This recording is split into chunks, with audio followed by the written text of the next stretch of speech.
하나님은 영이시니 예배하는 자가 영과 진리로 예배할지니라. 아멘. 다 함께 일어나셔서 찬송가 22장 하나님께 찬송하겠습니다.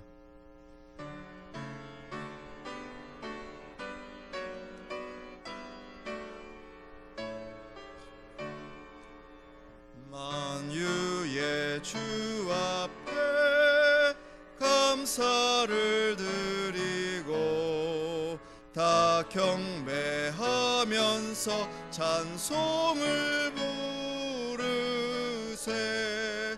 내 맘 열어 한 소리로 기뻐 주를 찬양하라. 영원한 은하라 주 다스리시니 생명의 열쇠는 주님의 것이라. 내 맘 열어 한 소리로 기뻐 주를 찬양하라. 죄짐을 벗은 후 주 앞에 가리니 마음에 영원한 기쁨이 넘친다.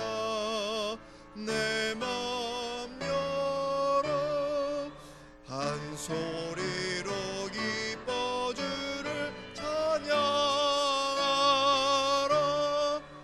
참 소망 가지고 그날을 기리며 주 다시 오실 때 기쁘게 맞으리. 내 맘 열어 한 소리로 기뻐 주를 찬양하라.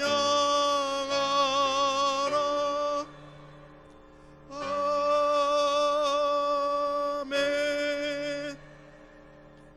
전능하사 천지를 만드신 하나님 아버지를 내가 믿사오며 그 외아들 우리 주 예수 그리스도를 믿사오니 이는 성령으로 잉태하사 동정녀 마리아에게 나시고 본디오 빌라도에게 고난을 받으사 십자가에 못 박혀 죽으시고 장사한 지 사흘 만에 죽은 자 가운데서 다시 살아나시며 하늘에 오르사 전능하신 하나님 우편에 앉아 계시다가 저리로서 산자와 죽은 자를 심판하러 오시리라.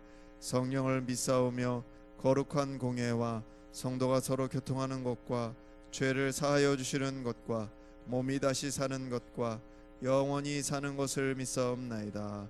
아멘.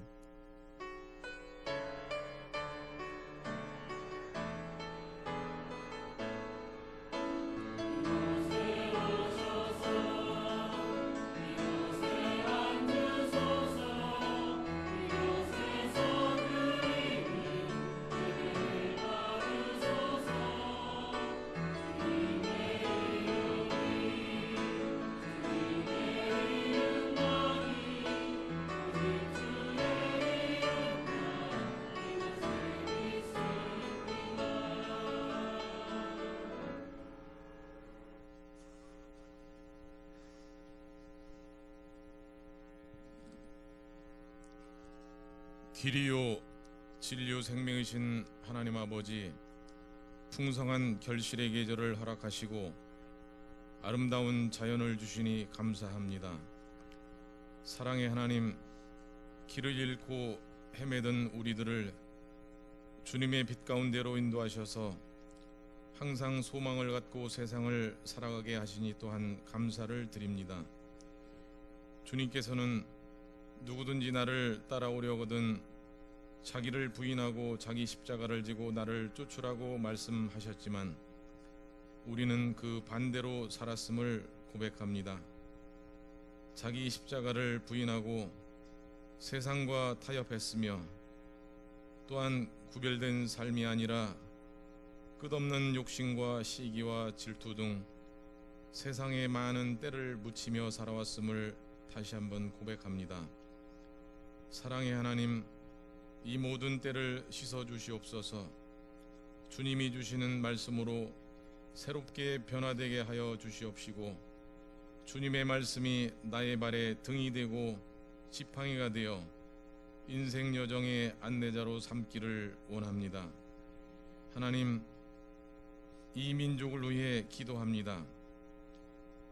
북한의 핵의 위협 속에, 또한 강대국들의 이권 다툼 속에 볼모가 되어서 불안에 떨고 있는 우리들을 긍휼히 여겨주시고 주님께서 우리를 불쌍히 여기시고 도우셔서 하루속히 모든 도처에서 해를 받지 않는 귀한 우리 민족 모두가 될 수 있도록 간절히 기도드립니다.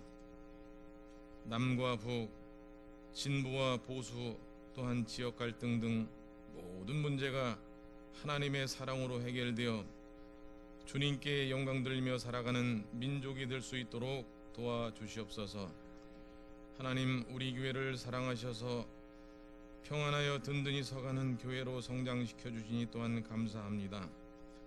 영혼 구원의 계획 속에 진행되어지는 새로운 삶 32기가 오늘부터 시작되는데 모든 성도들이 한마음 한뜻으로 힘을 모아 기도와 헌신으로 봉사하게 하옵소서.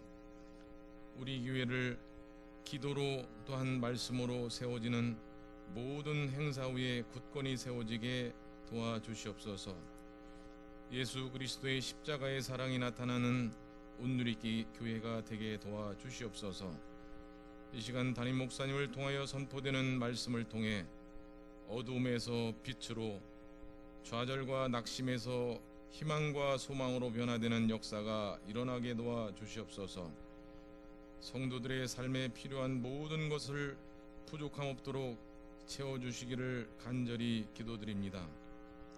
오늘도 교회 각 부서에서 말없이 헌신하는 저들 위에 함께 하시고 위로하여 주시옵소서. 특별히 호산나 찬양대 위에 기도합니다.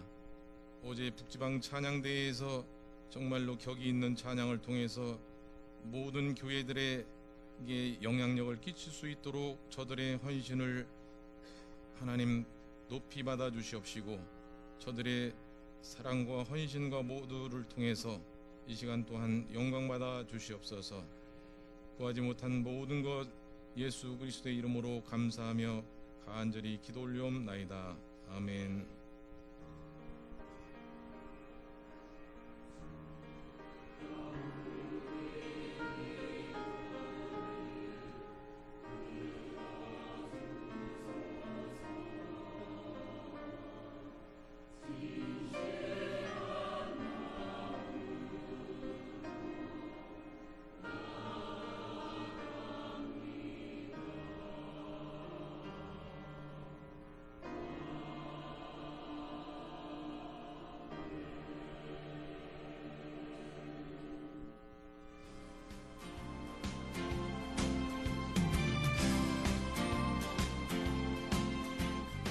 평안하여 든든히 서가는 교회, 온누리교회 2017년 10월 셋째 주 소식을 전해드리겠습니다.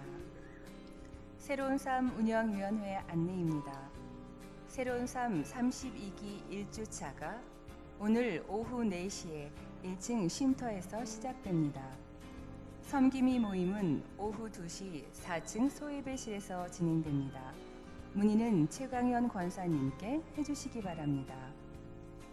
양육국 안내입니다. 풍요로운 삶 22기와 확신의 삶 16기 1주차가 오늘 오후 2시에 시작됩니다. 문화국 안내입니다. 온누리교회 소식지 기사를 10월 31일 화요일까지 접수합니다. 주제는 자유로운 소재의 글이며 장르는 칼럼, 간증, 시, 수필입니다. 성도님들의 많은 참여 바라며 자세한 문의는 이운철 권사님께 해주시기 바랍니다. 인천북지방 안내입니다. 여선교회 연합회 인천북지방 사랑나눔 1일 찻집이 10월 20일 금요일 오전 11시에 온누리교회에서 진행됩니다. 수익금 전액은 어려운 이웃을 위해 사용되오니 성도님들의 많은 기도와 이용 바라며 자세한 문의는 순병순 권사님께 해주시기 바랍니다. 담임 목사님 일정 안내입니다. 담임 목사님께서 10월 16일 월요일부터 28일 토요일까지 미얀마 설교 클리닉을 가십니다. 은혜로운 여정을 위한 성도님들의 많은 기도 바랍니다. 기타 각 선교회 사업 안내, 원래회 모임 안내 및 교우 동정은 주보를 참고하시기 바랍니다. 감사로 영광을 돌리는 한 주간이 되시길 바라며 이상 온누리 소식이었습니다.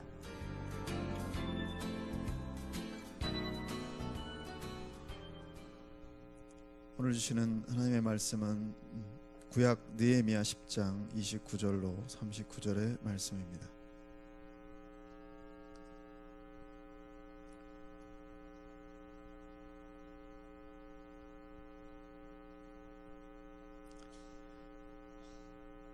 구약 742쪽 느헤미야 10장 29절로 39절의 말씀 제가 봉독하겠습니다.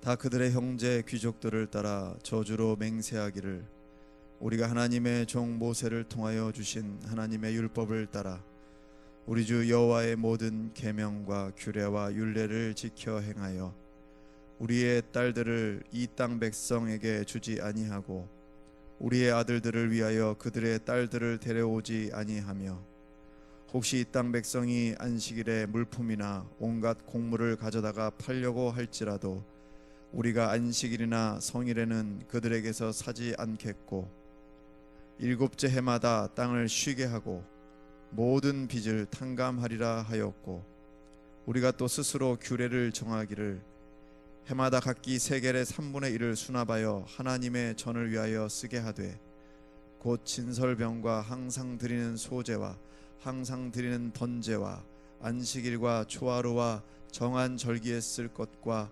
성물과 이스라엘을 위하는 속죄제와 우리 하나님의 전의 모든 일을 위하여 쓰게 하였고 또 우리 제사장들과 레위 사람들과 백성들이 제비 뽑아 각기 종족대로 해마다 정한 시기에 나무를 우리 하나님의 전에 바쳐 율법에 기록한 대로 우리 하나님 여호와의 제단에 사르게 하였고 해마다 우리 토지 소산의 만물과 각종 과목의 첫 열매를 여호와의 전에 드리기로 하였고 또 우리의 맏 아들들과 가축의 처음 난 것과 소와 양의 처음 난 것을 율법에 기록된 대로 우리 하나님의 전으로 가져다가 우리 하나님의 전에서 섬기는 제사장들에게 주고 또 처음 익은 밀의 가루와 거제물과 각종 과목의 열매와 새 포도주와 기름을 제사장들에게로 가져다가 우리 하나님의 전에 여러 방에 두고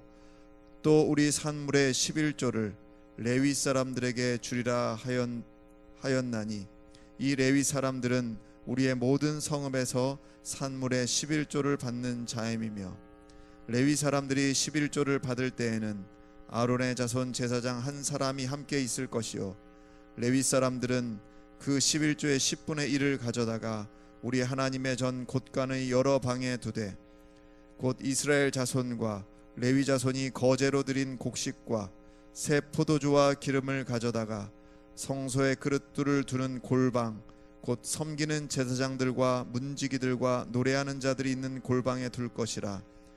그리하여 우리가 우리 하나님의 전을 버려두지 아니하리라. 이는 살아계신 하나님의 말씀입니다. 아멘. 다 함께 일어나셔서 찬송가 211장 1절 부르시면서 드리신 예물 봉헌하시겠습니다.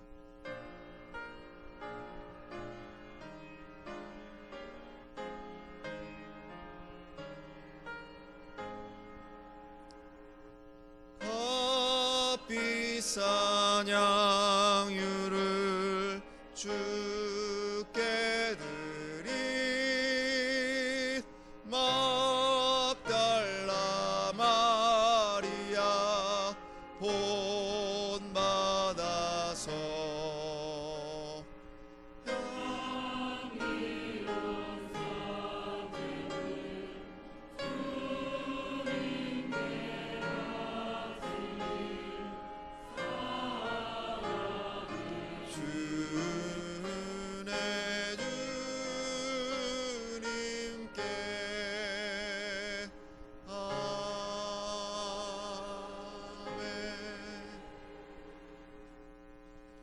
사랑의 주님, 결실의 계절 가을에 하나님의 은혜를 생각하며 감사의 예배를 드리는 오늘의 가족들을 받으시옵소서. 되돌아보면 모든 것이 하나님의 은혜임을 고백합니다. 이 민족을 여기까지 인도하심도, 우리 교회를 여기까지 인도하시고 부흥케 하심도, 우리 개인의 삶을 보호하시고 축복하시고 이끌어 주심도 주님의 은혜임을 고백하며 감사를 드립니다. 우리의 삶에도 가을의 열매처럼 주님이 기뻐 받으시는 삶의 열매들로 풍성케 하여 주옵소서. 이 시간 주님의 은혜에 감사하며 드리는 이 우리의 예배에 임재하셔서 주님 영광을 받아 주시옵소서. 우리의 연약함, 우리의 허물과 우리 연약한 모습들, 이 모습 이대로 나왔사오니 그리스도의 보혈의 능력으로 덧입혀 주시옵소서. 정결케 하여 주옵소서. 주 앞에 온전히 드려지는 산 제물들 되게 하여 주옵소서. 귀한 예물 구별해서 주님 앞에 드려 봉헌합니다. 이 예물 속에 담긴 성도들을 기억하시고 받으시옵소서. 이 시간도 말씀을 들을 때에 들을 길을 허락해 주시사 선한 결단 있게 하여 주옵소서. 연약한 종을 붙들어 주시사 성령의 도구로 사용하여 주옵소서. 예배 전체를 주님 손에 의지하오며 다시 오실 예수 그리스도의 이름으로 간절히 기원하옵나이다. 아멘. 찬양대 찬양이 있겠습니다. 제자는 다음 주부터 내가 여기 앉으면 말 안 해도 나와서 하세요.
감사해요.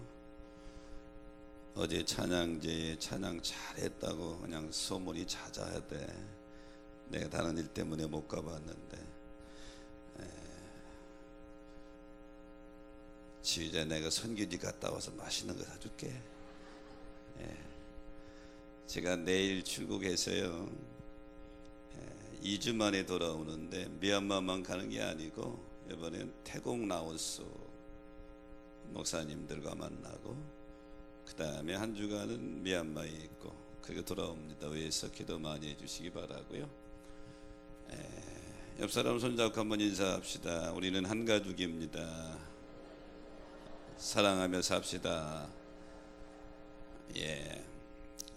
신라가 삼국 통일의 위험을 달성할 때에 아주 큰 공헌을 한 장군이 김유신 장군이죠. 김유신 장군의 일화에 보면 이 젊었을 때는 이 향락에 많이 취해 있던 그런 사람입니다. 이 김유신 장군이 다니던 기방에는 천관이라는 기생이 있었는데 그렇게 예뻤대요. 거기를 자주 다니다가 김유신 장군의 어머니 만명 부인이 이것을 알게 된 거예요. 아들 김유신을 불러다가 호되게 야단을 친 것이죠. 어머니의 야단을 맞고 김유신이가 다시 결심을 합니다. 내가 다시는 기방에 가지 않으리라 하고 결심을 하게 되죠. 그리고 그것을 잊으려고 활쏘기를 열심히 합니다. 그 당시 전쟁은 칼과 활이었으니까요. 어느 날 활쏘기를 많이 했던지 너무 피곤해서 집으로 돌아가는데 마루에서 졸면서 간 거예요. 말이 멈춰서서 집에 다 왔나고 내리려고 보니까 이 말이 글쎄 기방 앞에 와 있는 거예요. 김유신이가 말에서 내려서 차고 있던 칼을 빼서 자기 애마지요 사랑하는 말에 목을 쳐버리죠. 여기에서 나온 말이 단마두의 각오라 이런 말이 나왔습니다. 단마두의 각오. 만약에 이때 김유신이가 자기 애마의 목을 치지 않았더라 하면 또 옛 습관으로 돌아갔겠죠.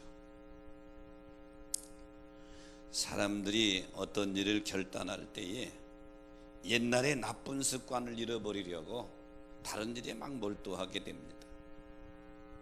근데 옛날의 습관들이 우리의 또 발목을 잡게 되죠. 김유신의 말처럼 우리에게는 습관이라고 하는 말이 나를 자꾸 예전으로 끌고 가려고 합니다. 제자리로 이끌려 가려고 그러고요. 김유신에게만 단마두의 각오가 필요한 것이 아니라 오늘 믿음의 길을 걸어간 우리 성도들에게도 단마두의 각오가 필요한데 나를 제자리로 이끌고 가려고 하는 옛날 습관이라고 하는 말을 말씀의 칼로 제거해야 될 줄로 믿습니다. 오늘 본문은 이스라엘 백성들이 바벨론 포로에서 돌아오는데 1차, 2차, 3차에 걸쳐 돌아오죠. 3차 느헤미야의 인도로 예루살렘에 돌아와서 이들이 무너졌던 예루살렘 성벽을 재건합니다. 성벽을 재건하고 나서 성벽 낙성식을 한 후에 에스라라는 선지자가 모세의 율법을 낭독하게 되죠. 성벽 낙성식에 참석한 이스라엘의 지도자들이 감격에 무력했어요. 생각해 보세요. 우리가 36년 동안 일제에 해방됐을 때 감격 그 이상이었을 것입니다. 포로에서 돌아와서 이제 무너진 성벽을 재건하고 하나님 앞에 감사 예배를 드리는 다음에 에스라가 모세율법 하나님 말씀을 낭독하는 것입니다. 그 낭독한 하나님의 말씀을 들은 이스라엘의 지도자들이 거기서 결심하는 겁니다. 각오하는 겁니다. 이제는 우리가 이 말씀대로 살겠습니다. 이제부터는 우리가 하나님의 말씀대로, 그러면서 아주 단마두의 각오처럼 큰 결단을 하는 것, 이것이 오늘 본문의 말씀의 배경의 내용입니다. 저는 오늘 이 말씀을 가지고 신앙개혁을 위한 결단, 이런 제목을 잡았는데요. 신앙개혁을 위한 결단, 첫째는 이방인들과 결혼하지 않겠다, 이렇게 결단합니다. 오늘 본문 30절에 보니까 우리의 딸들을 이방인들에게 주지 아니하고 우리의 아들들을 위하여 그들의 딸들을 데려오지 아니하겠다. 다시 말하면 이방인들과 통혼하지 않겠다. 이방인들과 통혼 금지는 하나님의 원래 명령이었습니다. 출애굽기 34장 16절에 보면 하나님이 출애굽한 이스라엘 백성들에게 명령하기를 네가 그들의 딸들을 내 아들들의 아내로 삼음으로 그들의 딸들이 그의 신들을 음란하게 섬기며 내 아들들에게 그들의 신들을 음란하게 섬길까 하매니라. 그리고 모세도 마지막 유언적인 설교를 하면서 신명기 7장 3절 4절에 보면 그들과 혼인하지도 말지니 네 딸들을 그들의 아내에게 주지 말 것이요 그들의 딸들도 네 며느리로 삼지 말 것은 그가 네 아들들을 유혹하여 그가 여호와를 떠나고 다른 신들을 섬기게 하므로 여호와께서 너희에게 진노하사 너희를 갑자기 멸하실 것임이니라. 즉 이방인들과 통혼, 결혼하지 말라고 한 것은 윤리적인 문제 때문이 아닌 거예요. 신앙적인 문제 때문에 그런 거예요. 이방인들과 결혼하면 이방인들이 가지고 있는 우상이 자기도 모르는 사이에 스무시 다 들어온단 말이죠. 자, 지금 오늘 본문에 성명 낙성식에 참석한 이스라엘 백성들 감격하면서 결단하기를 가만히 역사를 되돌아봤더니 자기들이 망한 것도 우상 숭배에서 왔거든요. 자기들의 조상들이 하나님을 섬기며 하나님을 영원롭게 할 때 누렸던 축복도 생각났을 것이고 바벨론에게 망해서 지긋지긋한 포로 생활할 그 원인을 봤더니 우상 숭배란 말이에요. 우상 숭배가 어디서부터 들어왔나 봤더니 결혼을 잘못했단 말이에요. 이방 여인들을 아내로 드리고 이방인들과 결혼함으로 인해서 이방인들이 섬기던 신들이 자연적으로 그들에게 돌아와서 하나님을 등지게 했단 말이죠. 그러니까 지금 이스라엘 백성들이 낙성식에 참석한 이후에 하나님 말씀을 듣고 결단하는 것, 이제는 우리 딸들을 이방인에게 주지 않고 이방인의 딸들을 우리 아들들의 며느리로 데려오지 않겠다. 이 말은 오늘로 다시 재어서 간다면 가장 중요한 것이 가정인데 말씀대로 가정을 세우겠다, 이런 결단인 줄 믿으시기 바랍니다. 솔로몬이 20살쯤에서 왕이 됐어요. 두렵고 떨리니까 기브온 골짜기에 가서 일천번제를 드리면서 솔로몬이 하나님 앞에 간구하니까 하나님이 지혜를 주셨어요. 이 솔로몬이 전무후무한 지혜의 왕이 돼가지고 나라를 점점 강하게 세워갑니다. 나라도 강해지고 부유해지고 국방력도 강해지니까 솔로몬이 이방 여인들을 아내로 데려오는데 자그마치 후궁이 1000명이잖아요. 그런데 이방 여인들이 솔로몬의 아내로 들어올 때 그냥 자기들만 온 것이 아니라 자기들이 이방에서 섬겼던 신을 가지고 들어왔단 말이에요. 예루살렘을 비롯해서 이스라엘 나라에 우상이 가득하게 된 거예요. 솔로몬이 나라가 망하게 된 것, 둘로 나눠지게 된 근본적인 원인도 결혼이라고 하는 것에 있는 거예요. 가끔은 기분이 쓸쓸할 때가 있어요. 이 처녀청각들이 한참 믿음이 좋을 때는 그래요. 내 배우자는 믿음만 좋으면 된다고. 그래서 참 믿음 좋은 총각이 있거든. 그래서 불러가지고 야, 믿음 참 좋은 총각이 있는데 너 한번 만나보지 않을래? 그러면 뭐라고 말하는 줄 알아요? 직업은 뭐래요? 그 뭘 한다? 그러면 학교는 어디 나왔대요? 그거 잘 모르겠는데. 그러면 집은 있대요? 신앙이라고 하는 걸 묻는 것은 다섯 번째야. 다섯 번째. 물론 삶은 현실이니까 이면할 수는 없죠. 그리고 또 결혼한다고 데려온다. 아주 인물도 잘생겼고요. 그리고 학교도 좋고요. 집도 있대. 직장도 좋고. 그런데 신앙은 가끔 듬성듬성 나간대. 아유 목사님, 제가 전도해서 열심히 자랑 신앙생활하면 되지요? 되지요. 근데 그게 비극의 시작이 된다고 하는 것을 모른다 이 말이죠. 지금 이스라엘 백성들이 바벨론 포로에서 돌아와서 하나님 앞에 지금 성벽을 재건하고 낙성식 이후에 깨달은 게 그거예요. 우리가 망한 이유는 우상숭배인데, 우상숭배해야 된 근본적인 이유는 결혼이다. 그래서 앞으로 우리의 자녀들을 이방인들과 결혼식은 통혼하지 않겠다, 이걸 결단하는 것이죠. 사랑하는 성도 여러분, 신앙의 개혁은 가정에서부터 있어야 될 줄로 믿습니다. 여호수아서 24장은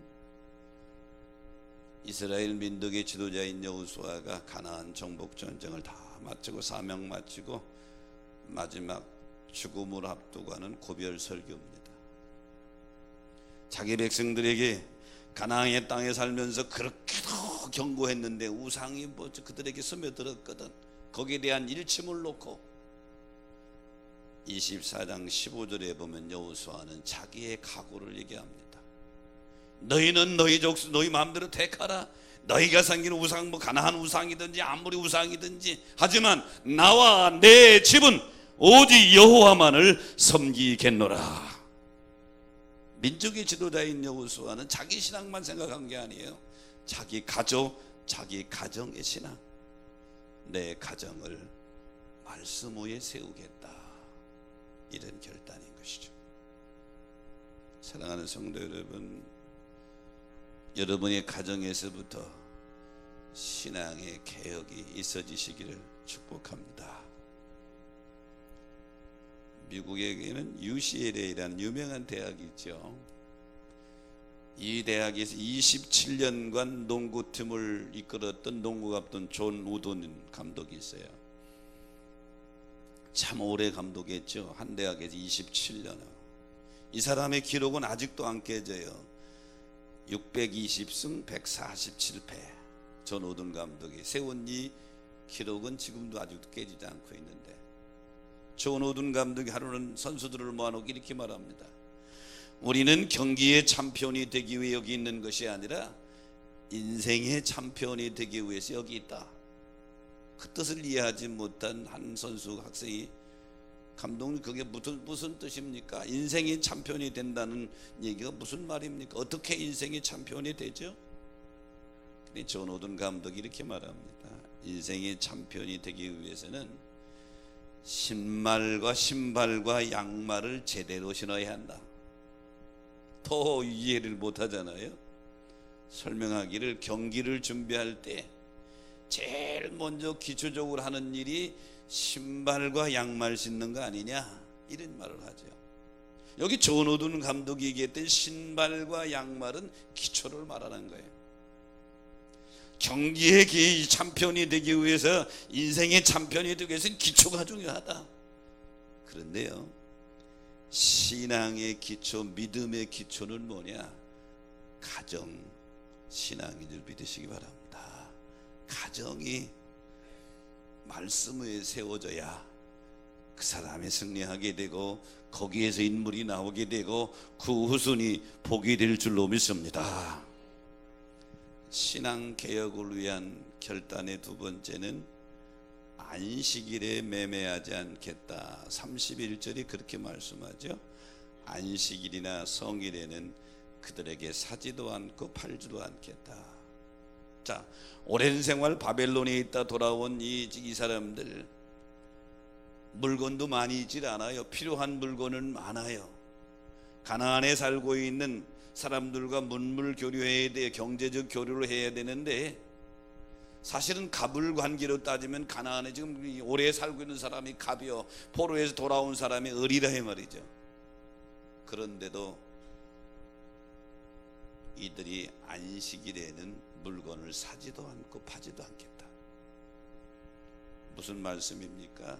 새 출발을 다짐하면서 우리 조상들이, 선진들이 그렇게 귀하게 여겼던 안식일 준수신앙, 오늘 우리 말하면 주일 성수신앙을 반드시 지키겠다, 이런 결단인 줄 믿으시기 바랍니다. 여러분, 출애굽기 16장에 보면 만나의 사건 이야기가 나오는데, 이스라엘 백성들이 광야길을 걸어가는데 농사진 게 아니에요. 40년 동안 광야를 사는 농사진 게 아니란 말이에요. 매일 밤 하늘에서 만나가 내리면 아침에 같이 나가서 그걸 거두어 가지고 그걸 과자로 만들어 먹고 빵으로 만들어 먹고 그러면서 40년 살았단 말이에요. 그런데 하루에 하루 먹을 만큼만 거둬오는 거예요. 더 남기면 벌레가 생겨. 그런데 예외가 있어요. 6일째 되는 날은 이틀분을 거둬옵니다. 남아도 벌레가 안 생겨요. 왜? 그 다음 날 안식일에는 나가도 만나가 안 내려요. 그래서 출애굽기 16장 23절에 보면 바로 그 얘기가 말씀이 나옵니다. 내일은 여호와의 거룩한 안식일이니 너희는 내일은 나가지 말고 내일은 빵 굽는 거 아니다. 그러니까 성경에서 제일 처음에 안식일의 규례를 공포한 것이 바로 이 부분이 되는 것이죠. 이스라엘 백성들은 최고반은 그 열악한 환경 속에서도 하나님은 그 말씀을 쫙 지킨 것이죠. 사랑하는 여러분, 우리가 믿음 생활할 때에 주일을 거룩하게 지킨다 하는 것은 신앙의 기본이고 근간인 줄 믿으시기 바랍니다. 현대 첼로 연주자의 아버지라고 불리는 사람이 누구냐면 카잘스라는 사람입니다. 유명한 첼리스트인데요, 영국의 BBC 방송이 이 사람에 대한 이 특집 방송을 제작하면서 기자가 인터뷰했어요. 선생님께서는 세계 최고의 첼리스트인데 95살인 지금도 매일 6시간씩 연습한다고 그러는데 힘든 연습을 왜 이렇게 매일 하십니까? 카잘스가 이렇게 말하죠. 지금도 연습을 통해서 내 실력이 조금 더 향상되는 것을 알기 때문에 연습에 손을 놓을 수 없어. 어제 북지방 찬양대에서 아주 오산나가 아주 잘했다고 칭찬이 내 귀에 계속 들려요. 목사님들도 그러고 야 그래요. 근데 사실은 미안한데 여러분 엄청난 실력 있는 건 아니거든. 근데 이 지휘자가 죽으라고 연습시켰어. 동의하면 하면. 그래서 그렇게 된 거예요. 연습이 그렇게 만드는 거예요. 연습이 그렇게 만든다. 그러니까 이 카잘스는 기본이 없는 고수는 없다고는 아는 것이죠. 95살이 돼서도 계속해서 연습해서 그 실력을 유지하는 거예요. 흔히 이렇게 생각할 거예요. 꼭 매주 그렇게 교회 나가서 예배 드려야 되냐고. 1년에 52주인데 한 반만 나가면 안 되냐고. 불교인들은 1년에 한두 번 나가도 되는데 왜 기독교는 매주 나오라고 그러냐고. 그렇게 말 반문하는 사람들도 있어요. 지난번에 추석 때 내가 대전에 가정 예배 갔더니 그런 사람이 있더라고. 우리 큰형님이 그러더라고. 바이가리 집사가 돼가지고 목사인 동생이 오니까 야, 왜 이렇게 매주 나가야 된다냐? 근데 여러분, 매주 나가서 하나님의 말씀으로 내가 무장되고 하나님 앞에 예배드려서 영광 돌리는 게 이게 신앙의 기초고 근본이고 근간인 줄 믿으시기 바랍니다. 이게 신앙의 근간. 지금 이스라엘 백성들이 포로에서 돌아온 그들이 하나님 앞에 결단하면서 두 번째 그걸 결단하는 거예요. 여러분, 주일 성수가 여러분에게 아름답게 드려지기를 결단하시기를 주의 이름으로 축원합니다. 신앙개혁을 위한 결단의 세 번째는 11조를 드리겠다 결단합니다. 37편에 보면 우리의 산물의 11조를 드리겠다. 여러분, 이 11조를 모르는 사람은 없어요. 안 믿는 세상 사람들도 더 잘 알아요. 더 잘 알아 11조. 나는 이번에 추석에 가정예배 갔다가 내가 모르는 걸 많이 알았어요. 우리 형님이 교회 신앙생활 하지만 집사하긴 하지만 좀 그런 집사거든. 그래도 감사한데 좀 성장하는데 나한테 그래요. 야, 왜 헌금을 하는 헌금합력회 왜 교인들이 왜 지키고 있다냐? 뒤에 안내하시는 분들 헌금하기 좀 떨어지세요. 난 그런 생각하는데 전혀 몰랐어.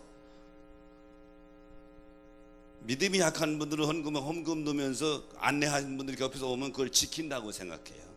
얼마나 나 지킨다고. 뭐 그런 거 아니에요 형님, 그런 거 아니라니까. 아니래, 지킨대. 두 번째, 그래도 우리 교회는 헌금 봉투에 구멍을 안 뚫어놨다. 그런데 그 교회는, 우리 형님 나가는 교회는 구멍을 뚫어놨대.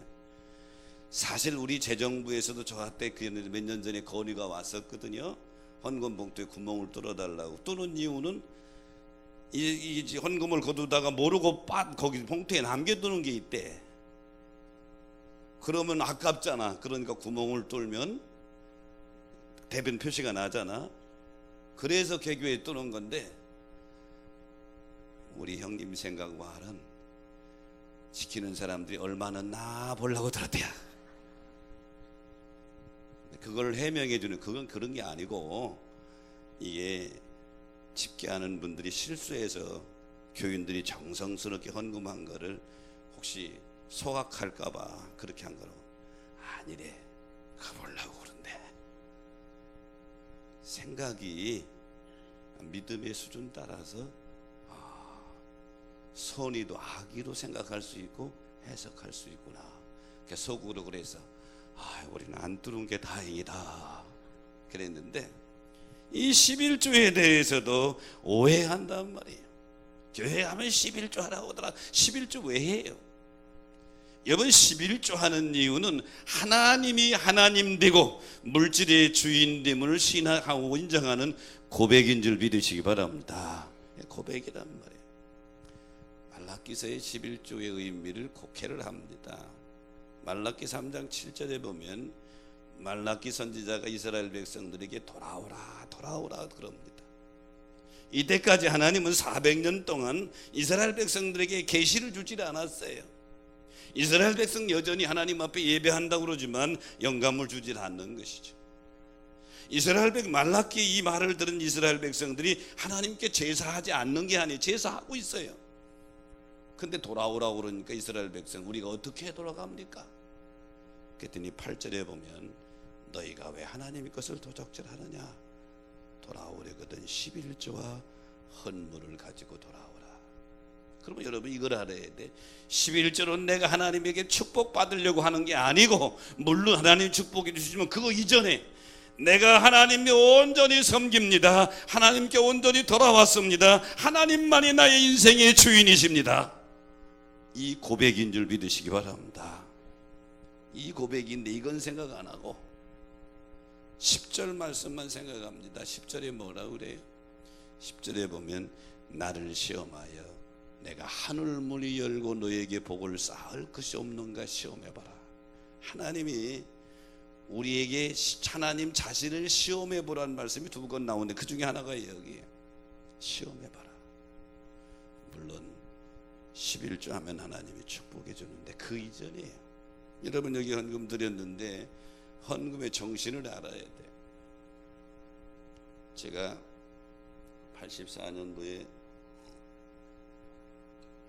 이천에서 교회를 개척하고요, 86년인가 7년인가 그때쯤 돼서 교회를 지으려고 그러는데 우리 장로님이요 계약하라고 3천만 원을 밤에 8시에 가져왔어요. 3천만 원이라고 그래야 1,000만 원짜리 수표 3장인데 하루 저녁 보관하냐고 힘들었어요. 다 얘기할 수는 없지만 결국 어디냐, 벽에 밑에다 놓고 잤거든요. 누가 도둑놈이 가져갈까 봐. 새벽 기도 나갈 때 그냥 깜빡이고 그냥 나갔지 뭐예요. 설교도 안 되고요, 기도해도 주여 그러면 3천만 원, 주여 그러면 3천, 마음이 다 거기가 있어요. 30년이 훨씬 넘었기 때문에 그 당시 3천만 엄청 크단 말이에요. 그래 하나님 죄송합니다 하고 다시 돌아가서 주머니 넣고 나와서 기도했다니까. 그때 내가 깨달은 게 있어요. 마태복음 6장 21절에 네 보물이 있는 곳에 내 마음도 있느니라. 주님이 하신 말씀이 번뜩 생각나는 거예요. 그러므로 여러분, 이 예물은 뭐냐, 하나님 앞에 드리는 헌금은 뭐냐, 우리의 마음과 우리의 정성과 우리의 사랑, 우리 신앙을 담는 그릇인 줄 믿으시기 바랍니다. 여러분, 여기 물이 있어요. 내가 물을 마시는데 그릇이 없으면 내가 어떻게 마셔요? 물이 이 컵이라는 그릇에 담겨져 나한테 오는 거예요. 내 마음이 내가 하나님을 사랑하는데, 내가 하나님을 정말로 좋아하는데, 하나님 앞에 정말로 예배하는데 이 마음과 사랑을 어디다 담아 하나님께 드리느냐? 예물이라는 그릇에 담아 하나님께 드리는 거예요. 아멘이십니까? 근데 이거를 오해한단 말이죠. 근데 이스라엘 백성들이 지금 하나님 앞에 돌아와서 예루살렘에 돌아와 가지고 성벽을 재건하고 낙성식한 이후에 자기들이 깨달은 거예요. 우리가 다시는 이방의 포로가 되지 아니하고 하나님의 은혜와 축복 속에 살아가기 위해서 우리가 결단해야 되는데, 세 번째 결단한 것이 바로 11조를 드리겠다. 이 말은 세상의 모든 것의 주인이 하나님임을 인정한다는 얘기죠. 저도 그렇고 여러분도 그렇고 세상에 태어날 때 1원도 안 가지고 왔어. 동의하시면 하면 1원도 안 가지고 왔어. 지금 사는 자체가 하나님의 은혜요 축복인 줄로 믿습니다. 아이들을 키우다 보면 하나님 마음을 이해할 수 있어요. 제가 저도 아이들 키우다가 그럴 때 많이 느끼죠. 우리 딸이 어려서는 내 목을 맨날 매달고 살았는데, 내가 어떻게 보면 나도 딸 바보 중에 하나인 것 같아. 늘 목에 매달리고 살았어요. 근데 나갔다 들어올 때는 이 이쁜 딸을 위해서 지가 꼭 사온 것이 새우깡 한 봉지를 사왔어요. 개척하고 이럴 때니까 힘들으니까 새우깡. 그럼 우리 딸은요, 딱 뜯어가지고 새우깡이 좀 기쭉하게 생겼잖아. 그걸 딱 제기 이까지 갔다가도 다시 더 하던 내 입에다 아빠 그러고 줘. 야, 이 기분이 얼마나 좋은지 몰라. 이 기분이. 그걸 하나 받아먹고, 사실은 이 새우깡 한 봉지가 전체가 아빠 거야. 근데 딸에게 준 거예요. 네가 내 마음대로 하라고. 그 중에 하나를 아빠에게 다시 주는 거. 그때 내가 하나님 마음을 깨달은 거예요. 이게 하나님 마음이다. 그러므로 사랑하는 여러분, 헌금에 대해서 오해하지 말고 여러분의 믿음대로 하나님 앞에 담아 사랑을 드리는 여러분 되시기를 축원합니다. 종교개혁자 마르틴 루터는요, 사람들은 진정한 그리스도인이 되려면 3가지 핵심해야 된다 그랬어요. 첫째는 머리가 핵심해야 되고, 두 번째는 가슴이 핵심해야 되고, 세 번째는 지갑이 핵심해야 된다 그랬어요. 그러니까 성도들이 물어서 이게 무슨 뜻입니까? 물으니까 루터가 설명하기를, 머리의 핵심은 지적인 결단과 변화인데 복음의 세계와 진리의 세계를 깨닫고 머리 생각이 바뀌는 거고, 가슴의 핵심은 깨달은 것을 삶으로, 사랑으로 이웃에게 실천하는 것이고, 지갑의 핵심은 물질을 어떻게 모이고 어떻게 사용할 것인가, 물질을 쌓으려고만 하지 말고 어떻게 쓸 것인가에 대한 생각이 바뀌는 것이다. 헌금 그러면 돈을 바친다는 뜻입니다. 헌은 드린다는 뜻이고 금은 돈이라는 뜻이에요. 한문 그대로 말한다면. 그런데 사람들은 헌은 생각하지 않고 금을 생각해요. 헌금 그러면 돈만 생각한다. 창조주 하나님이 이 금에 관심이 있는 게 아니에요. 우리 사랑하는 하나님의 자녀들과의 관계입니다. 그러므로 우리는 먼저 드리는 사람의 마음이 중요한 줄 믿으시기 바랍니다. 드린 사람의 마음이 중요한 거예요. 19세기 영국이 이제 세계를 지배할 때 19세기 해가 지지 않는 나라라고 그랬잖아요. 군사력이 강화되니까 자동적으로 영국의 무역선들도 많이 생겨서 전 세계에 무역해서 나라가 불강해졌어요. 근데 하나 고민거리가 생긴 거예요. 무역선들이 자주 침몰해서 많은 선원들이 죽는 거예요. 그래서 영국의 하원이었던 사무엘 풀립스라고 하는 의원이 대군들 왜 무역선이 그렇게 자주 침몰하냐 하고 원인 조사를 했더니 화물을 너무 무리하게 실어서 너무 많이 실어서 그래서 사무엘 폴립스 의원이 1875년에 법안을 초안해서 통과시켰습니다. 모든 영국에 있는 화물선은 요선까지만 실어라. 그것이 요즘 여러분 화물선에 보면 배 보면 이 색깔이 달라요. 저기 다르잖아요. 밑에 노란 분홍선이 위에 색깔이 달라. 최고 화물선 실을 수 있는 저 선이 경계인 거예요. 조선을 넘게 두면 검은선까지 물이 잠기면 안 돼.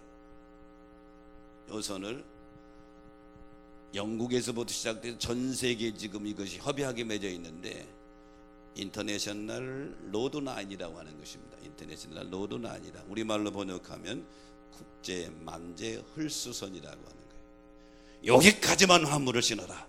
그런데 세월호가 왜 침몰했어요? 요 선을 맞추려고 보니까 화물은 많이 실어야 되겠고 그러니까 밑에 물을 빼버린 거예요. 수평은 물을 빼버린 거예요. 그래 탱크 하나를 비워버린 거예요. 그러니까 무게중심이 위로 올라가니까 복원력을 잃어버린 거죠. 그런데 오늘날 믿음 생활에도 똑같아요. 우리가 믿음 생활하다 왜 우리 믿음이 침몰하느냐, 믿음의 배가 왜 침몰하느냐, 이 인터내셔널 로드라인 이거가 똑같은 거예요. 물질에 대해서 정확한 개념과 사고와 믿음선이 무너져 버린 거예요. 그냥 모으는데 정신을 모아서 참 하다 보니까 이게 너무 많이 돼버린 거죠. 그래서 결국은 하나님이 그것을 방지하려고 인터내셔널 노드라인과 같이 신앙의 노드라인을 딱 정해준 거예요. 그게 바로 11조라고 하는 선인 줄 믿으시기 바랍니다. 신앙의 노드라인이에요. 내가 아무리 많은 물질을 가지고 있어도 이 물질이 주인이 하나님이라고 하는 이 사고를 갖게 하는 것이죠. 사랑하는 성도 여러분, 오늘 말씀을 정리할 텐데요. 지금 이 신앙을 고백하고 결단한 이스라엘 백성들은, 유다 백성들은 포로 생활에서 돌아온 사람들입니다.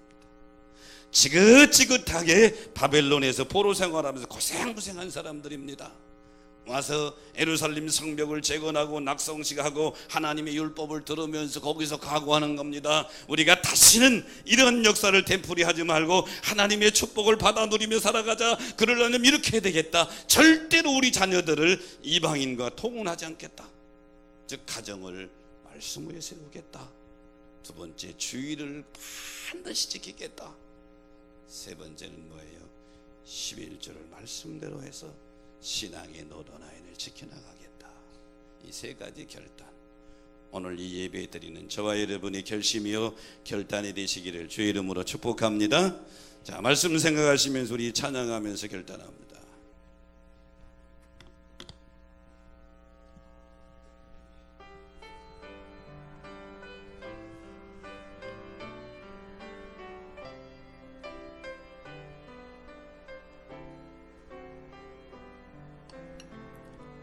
여기에 모인 우리 주의 은총 받은 자여라. 주께서 이 자리에 함께 계심을 아노라. 언제나 주님만을 찬양하며 따라가리니.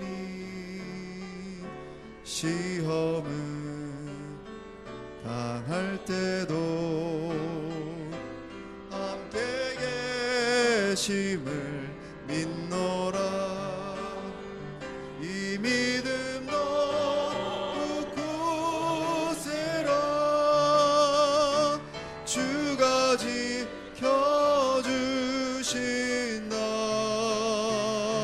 어두운 밤에도 주의 밝은 빛 인도하여 주신다. 이 믿음 더욱 굳세라. 이 믿음 더욱 굳세라. 주가 지켜주신다. 어두운 밤에도 주의 밝은 빛 인도하여 주신다. 이 믿음 더욱 굳세라. 이 믿음 더욱 굳세라. 주가 지켜주신다. 어두운 밤에도 주의 밝은 빛 인도하여 주신다. 하나님, 나그네 여정 가을 걸어가면서 하나님의 은혜와 사랑 속에 보호받으며 승리하는 걸음 되게 하여 주옵소서. 느헤미야 10장에서 바벨론 포로에서 느헤미야와 함께 돌아와 3차 귀환한 이스라엘 백성들이 무너졌던 성벽을 재건하고 낙성식한 이후에 울려 퍼지는 하나님의 말씀을 듣고 신앙 결단합니다.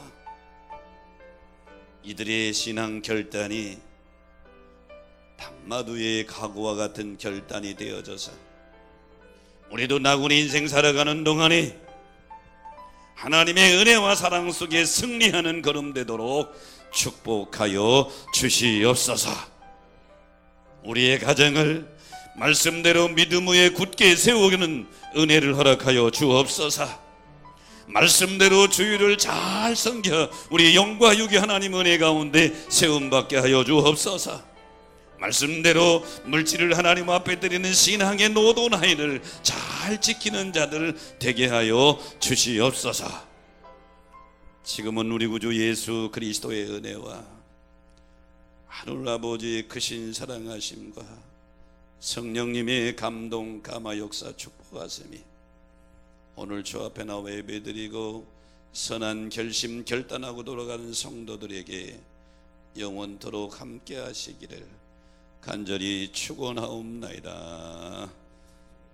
아멘.